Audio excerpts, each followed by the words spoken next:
Alright, let's take a look at chapters 4, 5, and 6 and step back and take a more broad view of this, a little comprehensive view. I'm going to launch down here on the course content page down at the bottom a folder that says chapter 4, 5, and 6, a broad view. Okay? And we'll open that up, and it wants me to download the file and open it up. So there it is. Let's start the slideshow. What we want to bring together in chapter 4, 5, and 6 are the concepts that we talked about with Newton's laws. The first law, an object in motion at constant speed continues in that motion unless acted upon by a force. Second law, which relates then what is the force if there is a change in speed, Newton's second law, F equals ma. And then the third law, which relates what happens when there are interactions between objects, the concept of for every force there's an equal and opposite reaction. And then we went on to look at the concept of work and energy, approaching all these problems from that perspective, which was a scalar perspective instead of a vector perspective. And then finally in chapter 6 we take a look at momentum and the conservation principle associated with momentum and its relationship actually to Newton's second law, F equals ma.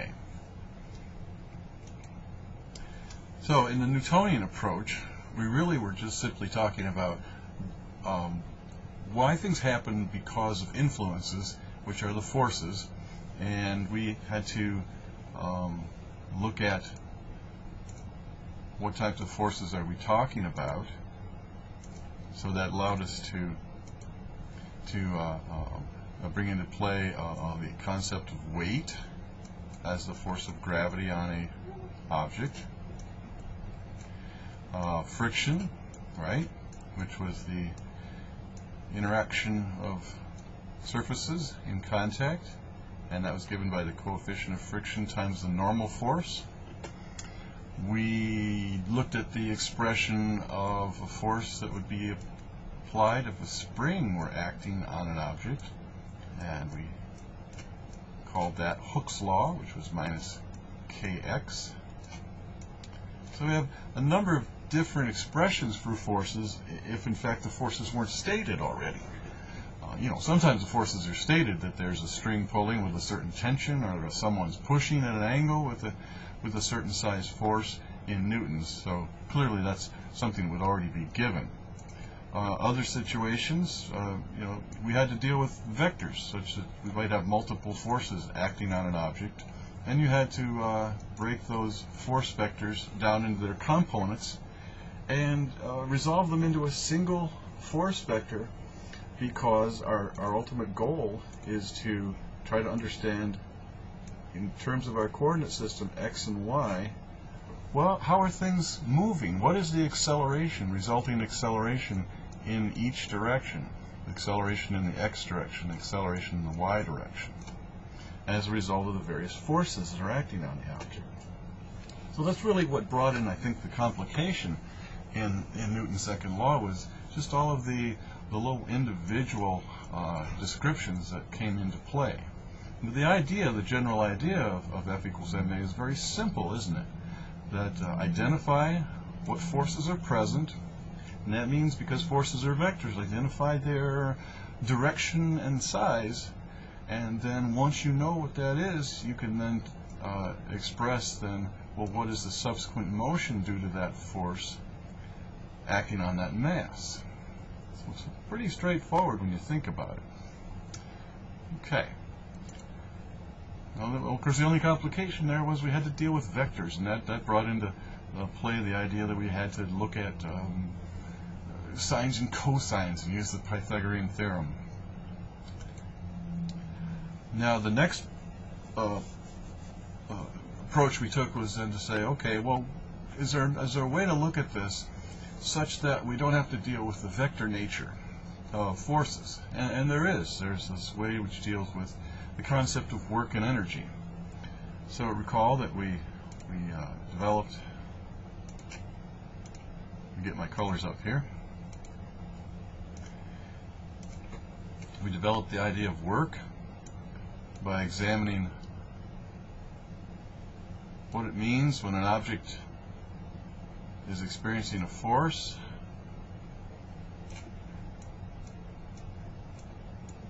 and that force is continuously applied to that object as it is displaced across some distance d. And of course the object has mass, and if we thought about it, realizing that, let's say the object starts with a zero velocity, and you know from your experience that if you apply a force to a mass, push it continuously over distance d, its velocity is going to change from something to something else. Here, from zero to something non-zero. So you, as the external agent, have exerted this force, and we defined then that you did work given by the product of the force and the distance. Remember, the cosine is there to account for the fact that what if the force vector were not pointing along the direction d, but were up at some angle, theta, to that direction? Then we only want to know how much of that green force vector is parallel to d, and so that's what F cosine theta is, the amount of the force parallel to the displacement d, because that's the only component of the force that is effective doing work in moving the object to the right in this case. And then we saw that then, as a result of that motion, that the object mass m starting at zero ends up at some final velocity, meant that it had something that we defined as kinetic energy, which changed in the process of going from one point to another point. This combination 1/2 mv squared took on a different value. Okay, that was for motion along a level surface. We then looked at what does it mean to move up or down. Okay, undergo a vertical displacement for our mass m and take it up from one point to another. In the process, we're working against. In other words, gravity is pulling down with a weight mg. So that means you, the person lifting, have to apply an equal force of mg upward. So once again, you are exerting the force, so you're doing work, and you're displacing over a distance d. Of course, in the vertical direction, we would call that y. So mg times y defines for us the concept of gravitational potential energy. And that's called energy of position because that energy is present as a result of the position of the object in the gravitational field as characterized by the acceleration g. In a similar fashion, you think about a spring. If I can draw a spring here, the spring being compressed because an object is sitting on that spring. Let's put a big black ball on that spring there. That spring will compress, therefore the object, the compression of the spring, by the way, due to the weight of the object, the compression of the spring is also a change in position, a change in the length of the spring. Therefore, it's a potential energy also related to position, in this case, the overall length of the spring. So in both cases, we can't define one single term as potential energy like we did up here with kinetic energy. There was only one expression for that. Down here, the expression for potential energy depends on, well, what is the particular force that's responsible for this potential energy?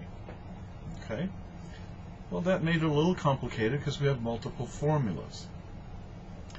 Then we found that if we examined the motion of an object and looked at what its kinetic energy was at one point and at another point, remember, like the idea of a car going down a hill and coming back up the other side of the hill. And ask the question, do we know the total mechanical energy at the first point? And total mechanical energy, E, is the sum of K and U, isn't it? Okay. And if we know the total mechanical energy at one point, because we know what K is, we know what U is, then we ask the question, do we know it at this other point? And say it's going over a smaller hill, down into a valley, and back up a higher hill. So do we know the kinetic and potential energy at the start, and say at the end at the top of this other hill? And if the answer is yes, we know the kinetic and potential energy, then either that total energy in both positions is equal, because there's no mechanism for losing energy, such as due to friction, or it's not equal, because in the process of going from point A up to point B, we had to overcome some friction, and therefore we lost energy. So the work energy theorem is just simply saying, look at the kinetic energy and potential energy at the two places, subtract them, okay, the kinetic energy beginning and ending, and potential energy beginning and ending, and then ask yourselves, is the sum of those differences equal to 0? If it's not, then what that means is that there was some external force, and generally in our case it's friction, but that external force has eaten away at some of the energy you had, and so it's not all available to be reflected in kinetic and potential energy of your system. We'll look at a problem in Chapter 5 that deals with that. Finally, the Chapter 6 deals with the concept of momentum, which we saw was just simply the rate of change of the product mass times velocity, and that was equal to force. So the only reason that the product mass times velocity was changing was because something external to the mass was acting on it. And we defined the combination mv as momentum, and that in collisions, objects conserve momentum because there's no external forces. If object A hits object B, there's nothing outside of that acting. It's just internal, one acting on the other. So every collision must conserve momentum, because in the equation force equals delta P over delta T, there is no force. The change in momentum over time is equal to 0, and so momentum is conserved. So we'll look at a problem in Chapter 6 as we move forward here. So let me open up another window and get into some mastering. All right, we're here in Chapter 4-2 in Mastering Physics, and decide to look at the problem titled Velocity of a Roller Coaster Ranking Task. You'll notice down here on the picture referred to, showing a roller coaster at the top of a circular bump. Okay, and we are told that 6 roller coaster carts pass over the same semicircular bump. That means then the radius is the same. It's the same bump, so same radius. Okay, and the mass of the cart and passenger, the total mass here, is going to be changing. We have 6 different masses listed over here on the right, and there's also a normal force, which is the ground pushing up on the cart, is different for each of the circumstances. And the reason it's different is these carts will be moving at different speeds. So how do we want to approach this? Clearly you could say this is in Chapter 4, so this is a force, this is a Newtonian mechanics type problem. And that's true. That's probably a good guide. If you know what chapter you're in, you know what kind of concepts we want to use for the problem. So let's approach this from the standpoint that it is Newtonian mechanics. Now, why is the circular path here important? Why are we being told it's following this semicircular bump? And what do we know about Newton's law as it deals with things that go in circles? Well, let's get the marker up here, and what we know is that anytime an object is going in a circle, Newton's Newton's law becomes mv squared over r. Okay, so the fact that you see a circular motion, you can immediately write down the product mv squared over r is the right-hand side of the cause and effect relationship. Now, as always, the left-hand side is, well, what are the forces acting on the mass? And immediately we can see, if we look at our picture, we've got the weight acting downward and the normal force acting upward. Okay? It's nice, normal force is stated already, and we know how to calculate the weight from mg. Okay? So we've actually got the left-hand side of our second law here for circular motion. And remember that this form of the law is expressing the force that is acting toward the center of the circle. So if I were to write this in the form of F equals mv squared over r and put in to this equation the two forces, I would actually write it in the form, put it down here on the right hand corner, mg, because that's the force toward the center of the circle, minus n, which is the force away from the center of the circle, so that's where the negative sign. So I'm using toward the center of the circle as my positive direction. And of course, those are the forces that are causing the motion to be circular. So mv squared over r is the right-hand side. So we can rearrange that in any way. Now if we look at the problem, now it says rank the speeds of the different carts as each passes over the top of the bump. Rank the speeds. Okay, so that means we need an expression for v, the speeds. And we're getting that expression from Newton's second law for circular motion. So that's what we've got down here. Let's rearrange this. Okay, I'm going to divide by m, and I'm going to multiply by r. Okay, so that gives me gr minus nr over m. And that's v squared. Okay. Now, I assume that if v squared is the biggest, v squared will have the biggest v. That sort of makes sense, doesn't it? But if you look at those two terms, g is a constant and r is a constant, because we're told it's the same circle for each cart. So r is the radius of the circle. So gr is a constant. Maybe it'd be easier, let's factor out the r. I'm going to put the r over here, and then I'm going to write parentheses g minus n over m. Okay, let me get a new color up here. Alright, now, we know what g is. G is 9.8. So this expression inside here, g minus n over m, well, n over m is simply the two things that are changing, aren't they?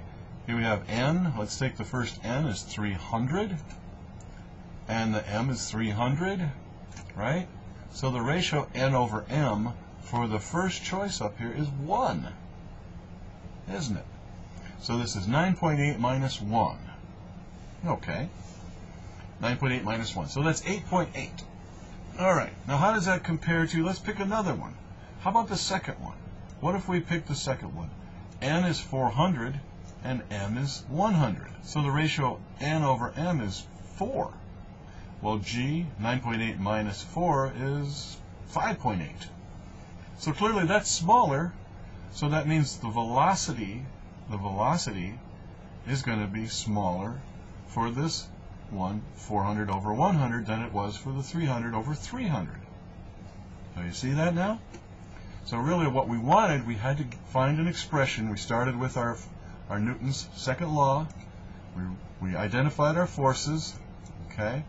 We put them into our expression and solve an equation to find something that would tell us how the velocity is related to the quantities in this problem that are changing. And the quantities in the problem that are changing are the normal force and the mass. So go through each of those ratios of the normal force and the mass, plug them into this equation, and see which ones give you the largest quantity inside this parentheses. All right? It's not just the ratio n over m, it's g minus n over m that's important. All right. Okay, I hope that helps. Now let's go on to the next one. I'm going to pause, and we'll come back up and take a look at a problem in Chapter 5. All right, this is the problem in Chapter 5 titled, Where's the Energy? Now this is an interesting problem because it brings into play the conservation of energy principles, where we look at kinetic energy as well as potential energy, and as well as the concept of friction. So let's start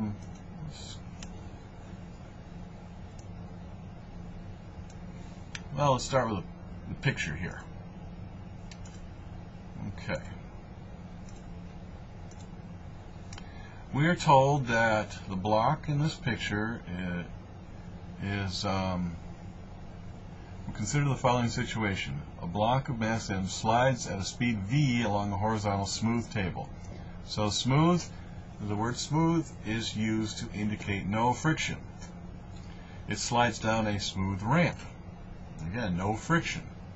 And then slides along a rough floor. Rough meaning there's friction. Okay? Those are what those words mean. All right.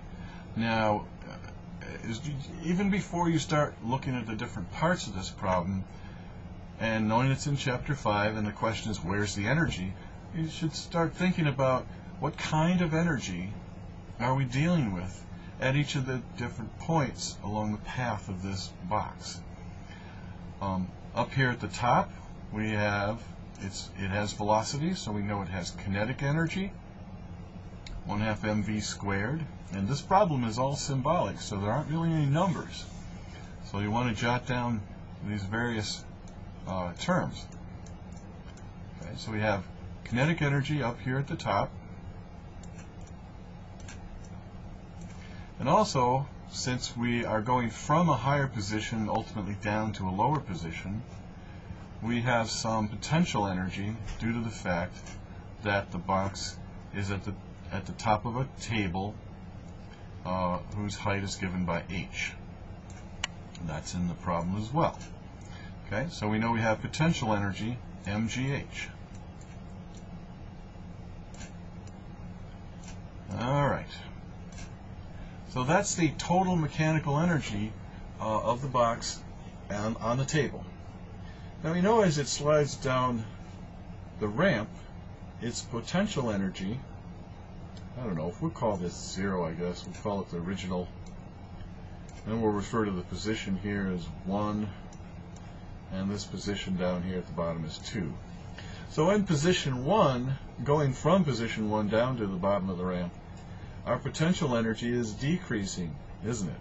Because h is going from original value down to 0. Okay? Since there is no friction acting on it on this ramp, there's no way energy can be eaten up in the form of heat and so forth.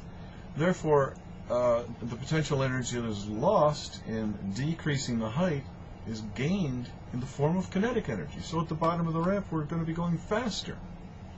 Okay. Then, so at the bottom of the ramp, right down here at the bottom, all we have left is kinetic, because we're on the ground. But we haven't yet started sliding across to our final position. Ooh, that was a very bad 1/2 mv squared. Okay. So that's that right here at the bottom of the ramp. We might call that V sub b, right? Okay. And we can find out what V sub b is because the total energy at the top, which is K0 plus U0, has to equal the total energy at the bottom, which is K plus U, and U is 0. So all of that energy at the top gets converted into kinetic energy at the bottom. All right. Then we're told that the box slides across a rough floor. Let's make that a green path. So the green path slides across a rough floor and comes to a rest. That means if it comes to a rest at the end here, notice my green kinetic energy is 2, okay, or final. There's no kinetic energy at the end. How much potential energy is there? There's no potential energy at the end. So therefore, there's no mechanical energy remaining. E equals 0. Did we conserve mechanical energy? No, we didn't, did we? Because we started out with some. We don't know what it, if we had numbers, we could find a number, but we know it's 1/2 mv squared plus mgh.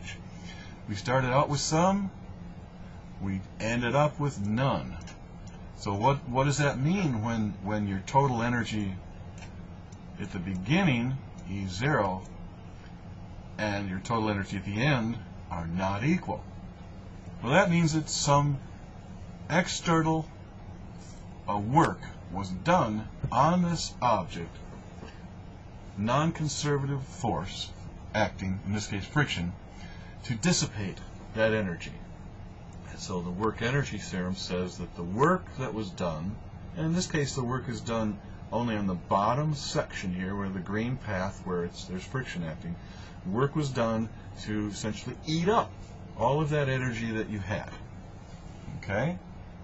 But all you need to do in this type of a situation is write out the total mechanical energy at each position along the path, taking into account whether or not there is a non-conservative force acting on the object.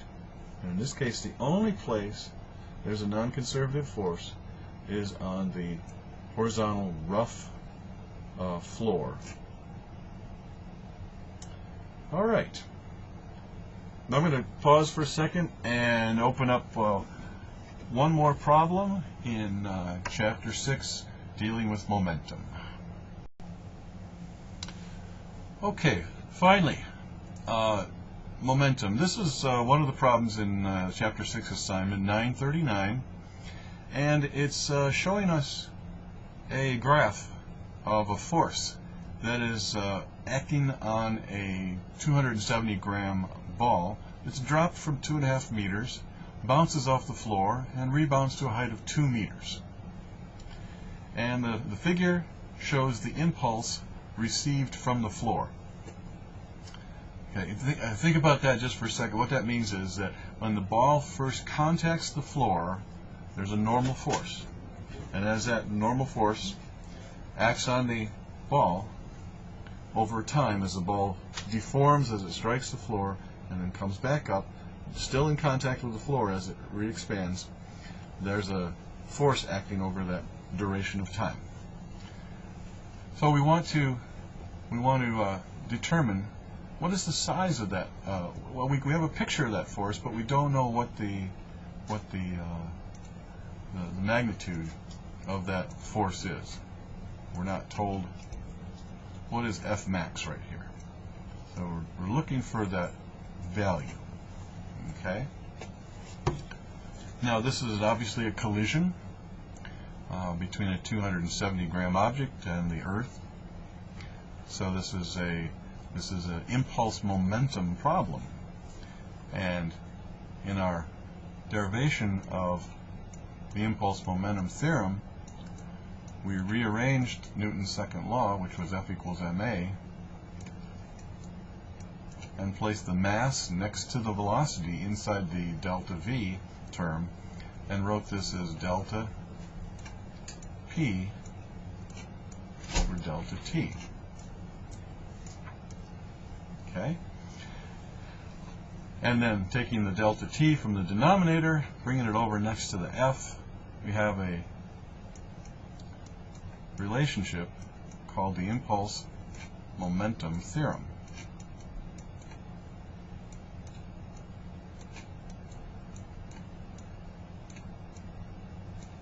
Okay.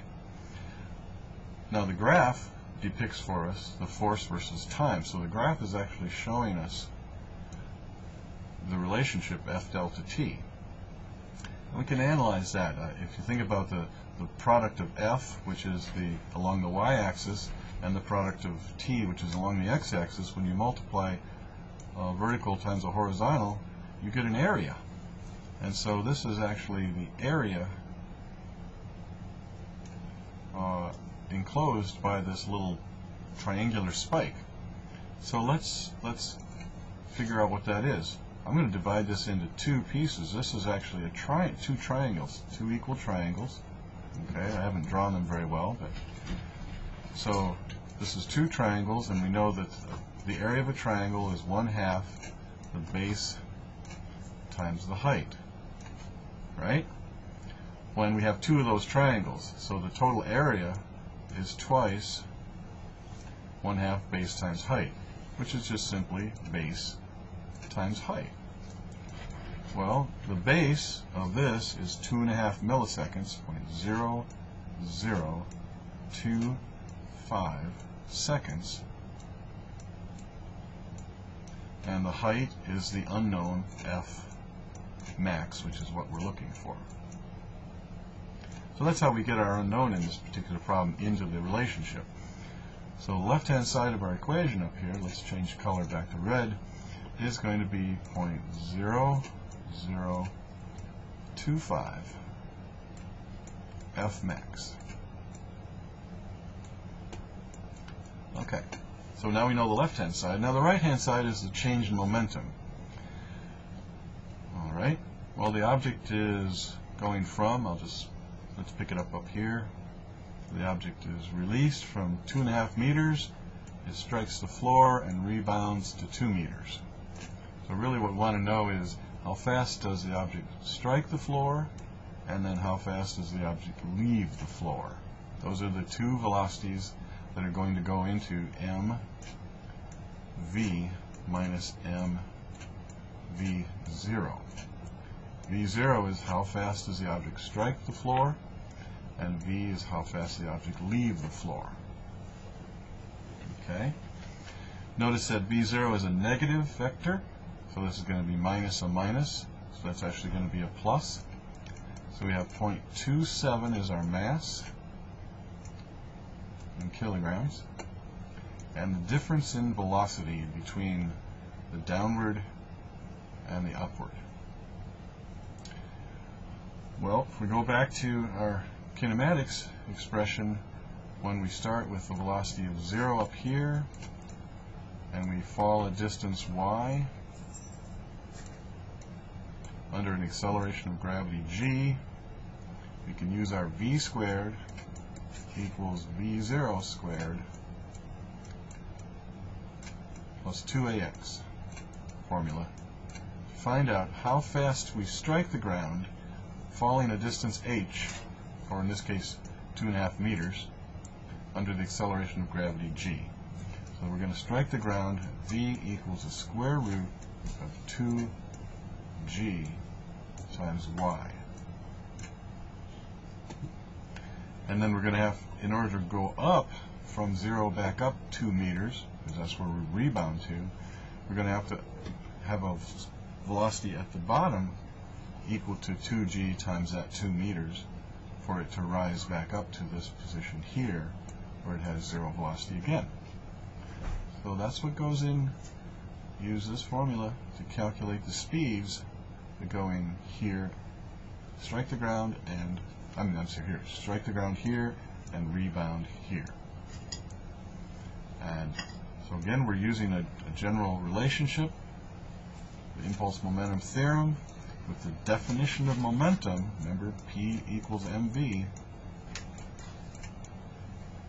try to find out what is the maximum force exerted on this object as a result of a collision with the Earth. Alright, I think that's it. If you have any questions, join the chat room or email me.